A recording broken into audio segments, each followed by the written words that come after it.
আজকে যারা বলছে যে রোহিঙ্গাদের আঁতুড় ঘর বাংলা বা বাংলাদেশিদের আঁতুড় ঘর বাংলা, তাহলে ইলেকশন কমিশন তাদেরকে চিঠি পাঠিয়ে শোকজ করলো না কেন? ইলেকশন কমিশনের তথ্য অনুযায়ী সব থেকে কম ডিলিশন হয়েছে বাংলায়। আমার চতুর্থ প্রশ্ন, সব থেকে কম ডিলিশন যদি বাংলায় হয়ে থাকে আর সব থেকে বেশি ডিলিশন যদি উত্তরপ্রদেশ, তামিলনাড়ু আর গুজরাটে হয়ে থাকে, তাহলে মাইক্রো অবজারভারদের দল গুজরাটে পাঠানো হলো না কেন? উত্তরপ্রদেশে পাঠানো হলো না কেন? বা তামিলনাড়ুতে পাঠানো হলো না কেন? আপনি মাইক্রো অবজারভার লাগান, কারোর কোনো আপত্তি নেই। তৃণমূল লড়তে জানে, তৃণমূল লড়ে নেবে, কিন্তু একই যাত্রায় পৃথক ফল হতে পারে না। আমি বাংলায় থাকি, আমার জন্য আইন আলাদা, আর গুজরাটে যে থাকে তার জন্য আইন আলাদা। প্রতি দুদিন অন্তর অন্তর একটা করে নোটিফিকেশন ইস্যু করে বাংলার জন্য আইন পাল্টে দেওয়া হচ্ছে। একই নোটিফিকেশন আপনি কেন উত্তরপ্রদেশে লাগু করছেন না? একই নোটিফিকেশন আপনি কেন গুজরাটে লাগু করছেন না? ওখানে তো সব থেকে ভোটার বাদ গেছে, বেশি ভোটার বাদ গেছে। তা যদি গুজরাট থেকে প্রায় ৭৩ লক্ষ ভোটার বাদ যায়, আর গুজরাটের জনসংখ্যা বাংলার কম, বাংলার থেকে কম, তাহলে গুজরাটে মাইক্রো অবজারভার যাবে না কেন? উত্তরপ্রদেশে আমি সংবাদ মাধ্যমে যেটুকু পড়েছি বা সংবাদ পত্রিকায় যেটুকু পড়ে দেখেছি, প্রায় ৪ কোটি লোকের নাম বাদ দেওয়া হচ্ছে। উত্তরপ্রদেশের জনসংখ্যা ১৫ কোটি, তার মধ্যে ৪ কোটি মানে ১২-১৪% কাছাকাছি। তাহলে সেখানে মাইক্রো অবজারভার যাবে না কেন? সেখানে স্পেশাল অবজারভারদের নিয়োগ করে পাঠানো হবে না কেন? সিলেক্টিভলি বাংলার জন্য কেন হবে? আপনি বলছেন বাংলায় দুর্নীতি হয়েছে তাই ১০০ দিনের টাকা বন্ধ। কত ভুয়ো আর্টিকেল বেরিয়েছে যেখানে দেখা যাচ্ছে বিজেপির নেতারা একটা বেনিফিশিয়ারির নামে 10টা বাড়ি নিয়েছে। তা মধ্যপ্রদেশে, মহারাষ্ট্রে, গুজরাটে তো আপনি আবাসের টাকা বন্ধ করেননি। কত গরমিল, কত অনিয়ম আমরা ১০০ দিনের ক্ষেত্রে উত্তরপ্রদেশে দেখেছি। সব থেকে বেশি জব কার্ড ডিলিশন, সব থেকে বেশি লোকসভার কোয়েশ্চেনে রয়েছে। লোকসভায় কোয়েশ্চেন করা হয়েছিল, তার আনসার রয়েছে, সরকারের পক্ষ থেকে জবাব দেওয়া হয়েছে যে সব থেকে বেশি ডিলিশন হয়েছে উত্তরপ্রদেশ। তাহলে ১০০ দিনের টাকা উত্তরপ্রদেশে বন্ধ হবে না কেন? তার অপরাধ সে বাংলায় থাকে, তার অপরাধ সে গরিব, তার অপরাধ সে কুর্মী, তার অপরাধ সে রাজবংশী, তার অপরাধ সে সংখ্যালঘু, তার অপরাধ সে তপশিলি, সে উদ্বাস্তু। এই প্রশ্নগুলোর জবাব তো ইলেকশন কমিশনকে দিতে হবে। বর্ডারিং স্টেটগুলো যদি এসআইআর হয়, তাহলে সবকটা বর্ডারিং স্টেটে এসআইআর হওয়া উচিত।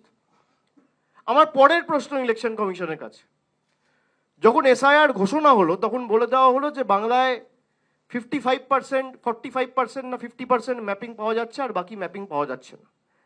তাদের তথ্য অনুযায়ী দেখা যাচ্ছে প্রায় 89% ম্যাপ ডেটা রয়েছে। তাহলে ইলেকশন কমিশন কেন 10 কোটি বাংলার মানুষের কাছে কান ধরে ক্ষমা চাইবে না? এটা তো আপনার ডেটা, আমার ডেটা নয়। ড্রাফট লিস্ট অনুযায়ী দেখা যাচ্ছে যে প্রায় 89.65% ম্যাপিং হয়েছে, আর আপনারা এই মানুষের মধ্যে আতঙ্কের পরিবেশ তৈরি করেছিলেন যে 45% ম্যাপিং হয়েছে, বাকি পাওয়া যাচ্ছে না। তাহলে কেন ক্ষমা চাইবে না? অন্যান্য স্টেটের ক্ষেত্রে আপনি এক্সটেনশন দিচ্ছেন, আপনি ইউপির ক্ষেত্রে এক্সটেনশন দিয়েছেন, আপনি গুজরাটের ক্ষেত্রে এক্সটেনশন দিয়েছেন, এমনকি আন্দামান, যেখানে জনসংখ্যা, আন্দামান ও নিকোবর, যেখানে জনসংখ্যা প্রায় সব থেকে কম, সেখানেও আপনি 7 দিনের এক্সটেনশন দিয়েছেন। উত্তরপ্রদেশে আপনি 15 দিনের এক্সটেনশন দিয়েছেন। ছত্তিশগড়ে আপনি 7 দিনের এক্সটেনশন দিয়েছেন। মধ্যপ্রদেশে আপনি 7 দিনের এক্সটেনশন দিয়েছেন। গুজরাটে আপনি 3 দিনের এক্সটেনশন দিয়েছেন। আপনি তামিলনাড়ুতে 3 দিনের এক্সটেনশন দিয়েছেন। তাহলে বাংলা এক্সটেনশন দিলেন না কেন? তার কারণ কি? লজিক্যাল ডিসক্রিপেন্সি বলে একটা লিস্ট হাওয়ায় ভাসিয়ে দেওয়া হয়েছে। কোনো অফিসিয়াল প্রেস রিলিজ নেই, একটা হোয়াটসঅ্যাপে সবার সাথে শেয়ার করেছে। হোয়াটসঅ্যাপ কমিশন সব কিছু হোয়াটসঅ্যাপে লিক করে, তার স্ক্রিনশটও আমাদের কাছে রয়েছে। লজিক্যাল ডিসক্রিপেন্সিতে আপনি বলছেন 1,36,00,000 লোক এমন রয়েছে যারা কোনো না কোনো সমস্যা রয়েছে, বাবার সাথে কোনো বয়সের পার্থক্য রয়েছে, যাদের নামে কোনো বানানে ভুল রয়েছে, বাবার নামে কোনো বানানে ভুল রয়েছে, যাদের অ্যাড্রেসের সমস্যা হয়েছে, বা যাদের পদবিতে কোনো একটা বানান ভুল রয়েছে। 1,36,00,000। এই ডেটাটা ইলেকশন কমিশন কবে রিলিজ করেছে? আমি যদি আপনাদের জিজ্ঞেস করি, সংবাদ মাধ্যমে কেউ বলবেন আমাকে কবে রিলিজ করেছে?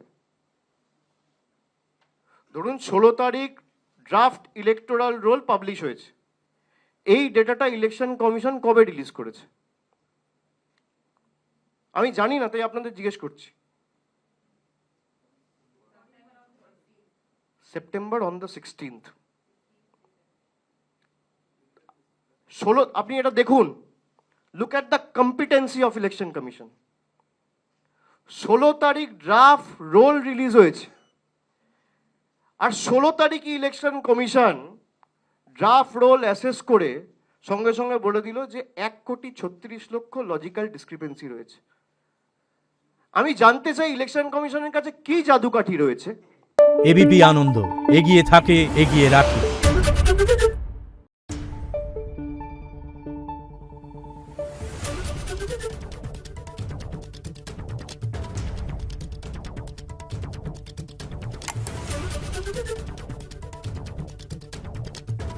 Thank you.